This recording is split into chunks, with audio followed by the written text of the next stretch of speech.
स्वागत और नमस्कार मेरे प्यारे दोस्तों क्रैक नाउ की धमाका क्लासेस में। और आज हम देखेंगे मध्यकालीन भारत का इतिहास पार्ट 3।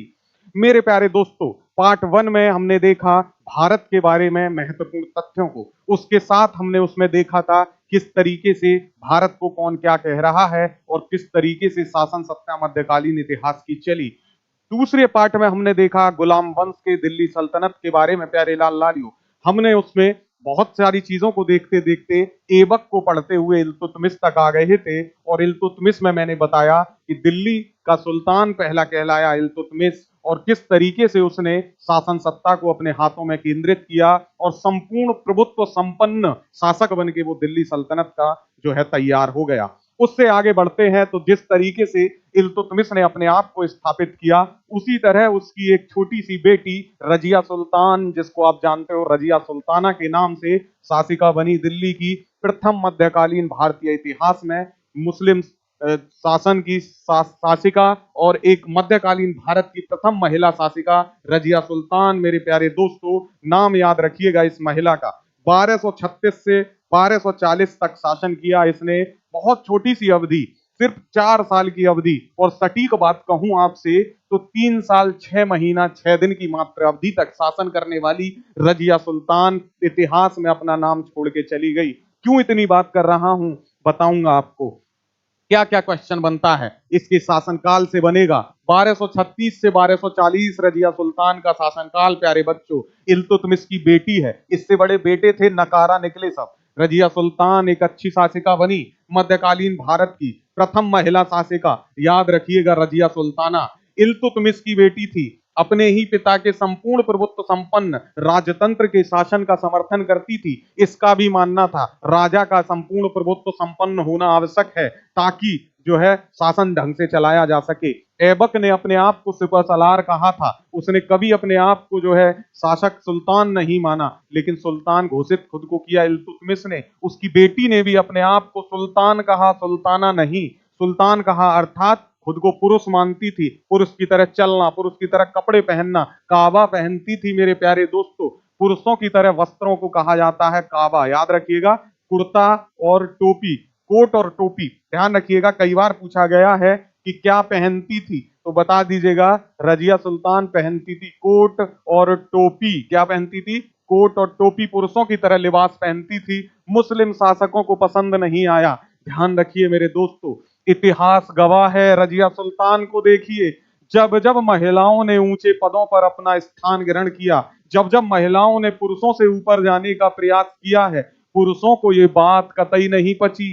जिस रजिया सुल्तान को देखिए, चाहे वर्तमान समय को, महिलाएं ऊपर जाएंगी तो पुरुष येन केन प्रकारेण उनको नीचे खींचने का प्रयास करेगा, उसको गिराने का प्रयास करेगा, उसको नष्ट करने का प्रयास करेगा। उसका मान जो है, उसका जो सम्मान, उसका जो मजबूती है, उसको कमजोर करने की कोशिश करेगा। ये जो पुरुष है रूढ़िवादी पुरुष है। आजाद स्वतंत्र मानसिकता के लोग, आधुनिक मानसिकता के लोग ऐसा नहीं करते। रूढ़िवादी आज भी ऐसा करते हैं प्यारे दोस्तों। रजिया सुल्तान को उसी के तुर्क शासकों ने जो है आपस में षड्यंत्र करके गिरा दिया उसके शासन को। मात्र 3 साल 6 महीना 6 दिन शासन कर पाई। सत्ता से हटाने में किसी और का नहीं, तुर्कों का ही हाथ था मेरे प्यारे दोस्तों। तुर्कों में कौन? ये लेके आई अल्तुनिया को। अल्तुनिया गवर्नर था बटिंडा का। अल्तुनिया के साथ जो है इन्होंने मिले और अल्तुनिया के साथ मिलके रजिया सुल्तान के खिलाफ विद्रोह करवा दिया। और ये जो है विद्रोह के दौरान और दूसरी चीजों में, गतिविधियों में संलग्न रही और बेचारी जो है मारी गई। इनका कहा जाता है एक प्रेमी भी था। उससे हमें याकूत से कोई फर्क नहीं पड़ता, क्वेश्चन नहीं बनता है, लेकिन इनका याकूत नाम का एक गुलाम था जो है अस्तबल का देखरेख करता था, उसका प्रभारी था, उसका अधिकारी था, और वो इनका प्रेमी था। कहा जाता है कि इसके कारण जो है मुस्लिम इनसे नाराज हो गए। असल में मुस्लिम नाराज थे एक महिला शासिका के नीचे किस तरीके से वो कार्य करें, इस चीज से उनको ज्यादा परेशानी थी उन शासकों को। ठीक है, तो ये ध्यान रखना है। आगे बढ़ते हैं। रजिया सुल्तान से सिर्फ इतनी बातें आती हैं, याद रखिए। अगला एक महत्वपूर्ण गुलाम शासक है बलबन, और बलबन से क्वेश्चन बहुत बनता है, इंपॉर्टेंट है मेरे प्यारे बच्चों। 1266 से 1287 तक शासन किया इस बलबन ने। मेरे प्यारे लाल लालियो, बलबन से क्वेश्चन बनेगा। इसका पूरा नाम देख लीजिए, गयासुद्दीन बलबन। गयासुद्दीन बलबन। जैसे ही ये जब जो है थोड़े से ऊंचे पद पे पहुंचा तो इसने अपनी बेटी का विवाह सुल्तान नासरुद्दीन से कर दिया, मेरे लाल लाल योकुन से, सुल्तान नासरुद्दीन से। और इसको लाभ क्या हुआ, सुल्तान नासरुद्दीन से ब्याह करने का फायदा इसको क्या मिला, अपनी बेटी को जो है ब्याया इसने सुल्तान नासरुद्दीन से, पुत्री का विवाह किया।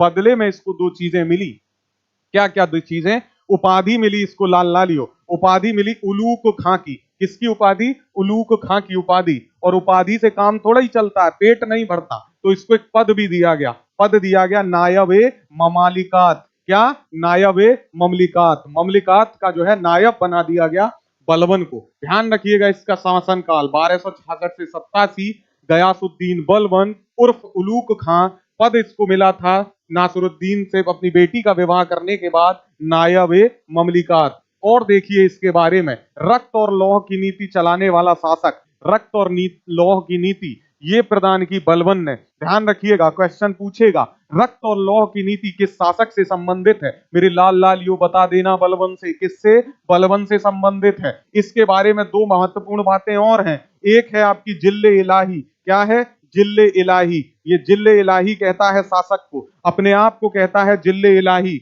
मतलब जो शासक है, जो राजा है, जो सुल्तान है, वो ईश्वर का प्रतिबिंब है। अर्थात ईश्वर के बाद अगर कोई है तो वो कौन है, वो सुल्तान है। और दूसरी बात कहता है नियामत खुदाई, क्या कहता है, नियामत खुदाई, अर्थात ईश्वर का प्रतिनिधि है। तो ध्यान रखिएगा, ये कहता है जिल्ले इलाही और कहता है नियामत खुदाई, किसको, शासक को, ताकि जनता डरे, जनता सम्मान करे। और यही एक तरीका होता है, जब अच्छे कार्य ना करो, शासन सत्ता को आपको बचाना हो तो खुद को ईश्वर से जोड़ दो, खुद को किसी शक्ति से जोड़ दो। तो इसने कहा कि ईश्वर का प्रतिबिंब है राजा, इसलिए आप उसका सम्मान करिए। नियामत खुदाई है यानी ईश्वर का प्रतिनिधि है। और जो चीज जुड़ गई ईश्वर से, जो जुड़ गई धर्म से, जो जुड़ गई किसी भी जो है मजहब से, तो फिर लोग जो है उसका सम्मान करना शुरू कर देते हैं। इतिहास हमको यही सिखाता है, इतिहास से हमें बहुत कुछ सीख मिल जाती है। चलिए, इसका एक और महत्वपूर्ण काम है, तुर्गाने चहलगानी को समाप्त किया।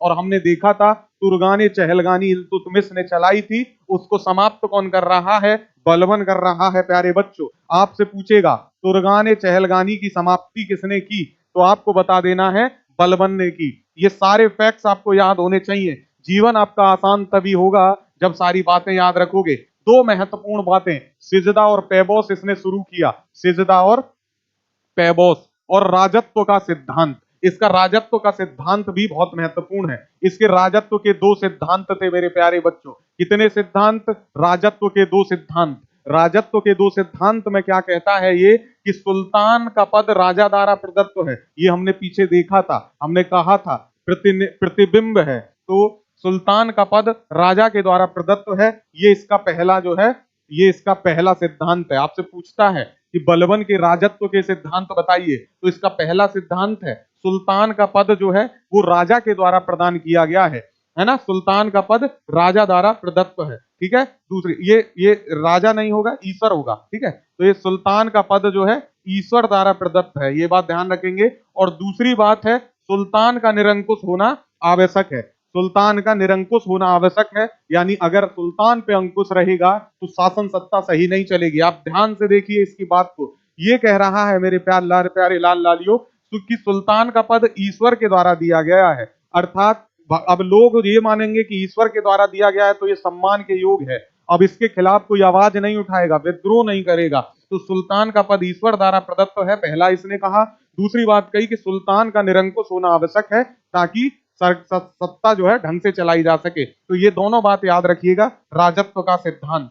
फिर इसकी एक अब इस चीज को फॉलो करवाने के लिए, क्योंकि सिर्फ आपने कोई बात कह दी तो लोग ऐसे फॉलो तो करेंगे नहीं, तो कुछ आपको बनाना पड़ेगा ताकि लोग आपका सम्मान करें। तो इसने क्या किया, सिजदा एवं पैबोस, सिजदा एवं पैबोस नाम की दो जो है प्रथाएं शुरू की। आपसे पूछ लेता है सिजदा मतलब क्या है, तो सिजदा, सिजदा का मतलब है प्यारे बच्चों भूमि पर लेटकर अभिवादन करना। ये आपसे कई जगह पूछेगा, स्टेट पीसीएस में भी और यूपीएससी में भी पूछता है सिजदा और पैबोस क्या है। तो सिजदा का तात्पर्य है जमीन पे दंडवत लेट जाइए और प्रणाम करिए, तो भूमि पर लेटकर अभिवादन करना सिजदा है। गाना सुनोगे ना, करूं मैं तेरा सिजदा, तो वही है भूमि पर लेटकर अभिवादन करना। लोगों को समझ ही नहीं आता, लोग समझते हैं ये जो है सिजदा होता है, ये सिजदा नहीं है। सिजदा है भूमि पर लेटकर अभिवादन करना। और पैबोस, पैबोस है सुल्तान के चरणों को चूमना। तो ध्यान रखिएगा, पै से पैर याद रखेंगे, पैसे रख लेंगे पैर याद करने के लिए, है ना। तो सुल्तान के चरणों को चूमना, चरणों को चूमना। मेरे दोस्तों देख रहे हो कैसी प्रथाएं। अब लोग जो किसी आदमी के पैरों में गिर पड़ेगा, उसके पैरों को छू लेगा, चूमेगा होठों से, तो फिर वो उसके खिलाफ विद्रोह का तो सोचेगा ही नहीं ना। तो इसने ऐसे ऐसे जो है दांव पेच लगाए कि लोग जो है भूल गए कि बलबन के खिलाफ विद्रोह भी करना है। तो बहुत जो है राजत्व का सिद्धांत इसने दिया। सुल्तान का पद ईश्वर द्वारा प्रदत्त है और सुल्तान निरंकुश होना आवश्यक है। दो बातें। दूसरी बात, सिजदा और पैबोस की प्रथा का शुभारंभ किया। तो सिजदा मतलब भूमि पर लेटकर अभिवादन करना, है ना, लेट जाना दंडवत। और पैबोस सुल्तान के चरणों को चूमना। पैर, पैबोस से पैर याद रखिएगा, जीवन आसान हो जाएगा। नौरोज, ये नौरोज जो है पारसी त्योहार होता था, इसको मनाना इसने शुरू किया ताकि पारसी समुदाय का यानी दूसरे धर्मों का भी इसको समर्थन मिल सके। तो देख रहे हो किस तरीके का जो है चतुराई भरा ये शासक था इस जो है बलबन। इसके बारे में एक और महत्वपूर्ण बात है, अपनी जो है सुरक्षा के लिए, शासन को मजबूत करने के लिए सैन्य विभाग इसने जो है बनाया, सैन्य विभाग। और दीवाने अर्ज इसका नाम था। क्या नाम था?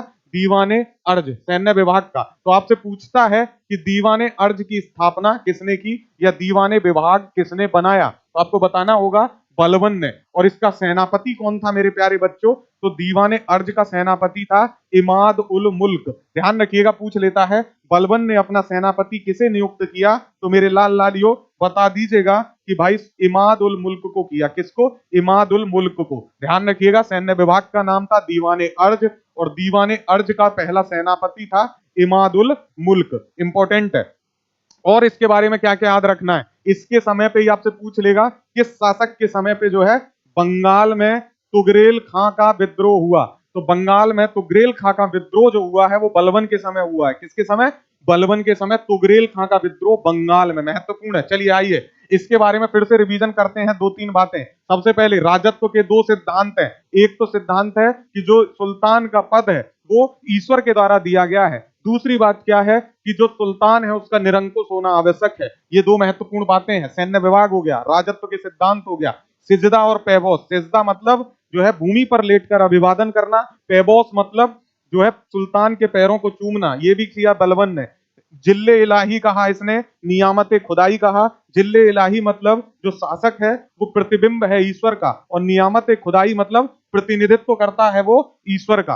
तो ये दोनों बातें जो हैं महत्वपूर्ण हैं इसके बारे में, बलबन के बारे में। अगर इतनी चीजें याद रखेंगे तो जीवन आपका आसान हो जाएगा। और आज के लिए हम बोलते हैं थैंक यू। और इसी के साथ जो है आपका गुलाम वंश हो गया है कंप्लीट। सब्सक्राइब करना जरूर जो है भूलिएगा मत। सब्सक्राइब करिए और जीवन को आसान बनाइए। आज के लिए थैंक यू। मिलते हैं नेक्स्ट क्लास में। जय हिंद।